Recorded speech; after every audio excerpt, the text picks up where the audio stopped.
धुंधली सुबह की रोशनी में अर्जुन जल्दी उठता है। उसके छोटे हाथों में अखबारों का एक बंडल है। वह झुग्गी झोपड़ी से गुजरता है।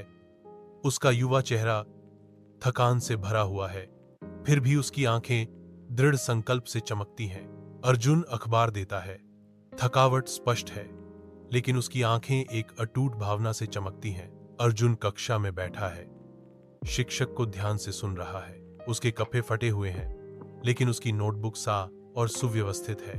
अर्जुन पुस्तकालय जाता है और किताबें पढ़ता है। शिक्षक उनकी निष्ठा से प्रभावित है। अर्जुन थका हुआ चाय की दुकान पर ग्राहकों को चाय परोस रहा है और बर्तन धो रहा है। एक ग्राहक उसकी मेहनत को देखता है और उसे कुछ अतिरिक्त पैसे देता है। शिक्षक अर्जुन को घोषणा करते हैं कि उन्हें छात्रवृत्ति से सम्मानित किया गया है। अर्जुन भावनाओं से अभिभूत है। उसके चेहरे पर आंसू बह रहे हैं। मुझे पता है कि यह छात्रवृत्ति मेरा जीवन बदल देगी। अर्जुन अपने सपनों के मुहाने पर खड़ा है, एक नया इंजीनियर जो भविष्य को अपनाने के लिए तैयार है।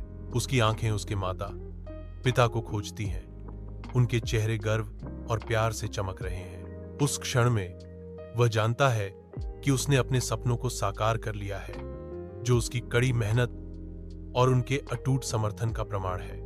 कक्षा में अर्जुन ज्ञान और अनुभव के प्रतीक के रूप में ऊंचे खड़े हैं, जो अपने छात्रों में दृढ़ता की भावना को प्रज्वलित करने के लिए तैयार हैं। वह अपनी कहानी साझा करते हैं, जो परीक्षणों और विजयों का एक ताना बाना है। प्रत्येक शब्द को सावधानी पूर्वक एक अटूट संकल्प पैदा करने के लिए चुना गया है। छात्र उनके वर्णन से मोहित होकर प्रशंसा के साथ देखते हैं। उनकी आंखें उनके शब्दों के गहरे प्रभाव को दर्शाती हैं। वे अर्जुन को न केवल एक शिक्षक के रूप में पहचानते हैं, बल्कि एक सच्चे रोल मॉडल के रूप में, कभी हार न मानने की शक्ति के जीवंत प्रमाण के रूप में भी पहचानते हैं।